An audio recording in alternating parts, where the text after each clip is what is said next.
So you were the Hulu guy Hmm. because this is juicy, and then one day you're just not. What happened?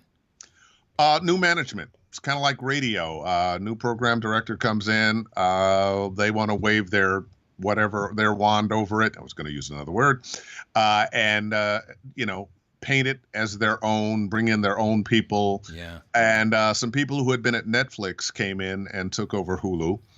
And the old guard was out.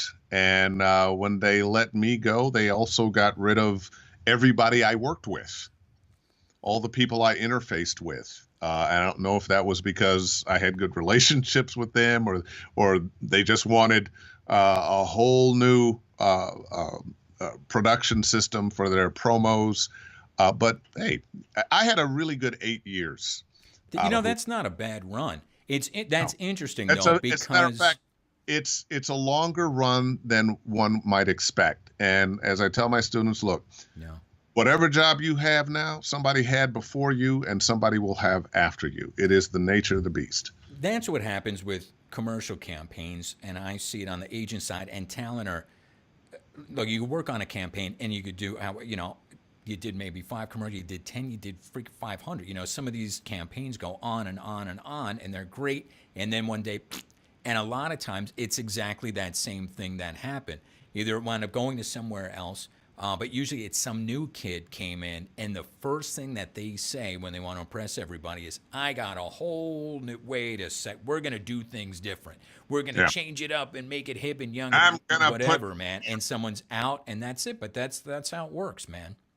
yeah, yeah. But you have talent that rely on that campaign. They go, "Oh, I've been doing this campaign forever. I'll always do this campaign." No, man. Like you need to have 5 campaigns going and some other stuff and some, web whatever things happening because it's any second, man. You know, it could be you could be booked for your next gig on the campaign and it could get pulled out and that's it, man. It's over. You know, that's what I happens. I have been knocking on wood now. I have one campaign. I've been doing Lexus stuff for God, a decade and a half. Well, don't Uh, jinx it now. hopefully, I'm not jinxing it now. But you know that has been my business. I tell people, listen, you want repeat business. You know, when you get that one big high flyer, that's great, but uh, most people are making this on repeat business. If you're a promo guy, I've been a promo voice for the Disney Channel and NBC and CBS and ABC, the WB, SoapNet.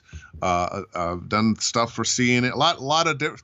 And when you have one of those gigs that goes on for a year or two or three, and you know it's putting money in the bank, but you also have to realize at some point that's going to go away. So you have to always be looking for new business.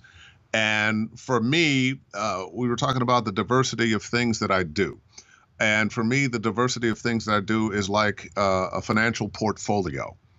You know, your stocks may go down, but your bonds are doing okay, and your real estate investments are still doing okay, but they go down, and now something else goes up. So I kind of look at being able to do a number of different things as a hedge against, you know, having my business explode on me and you know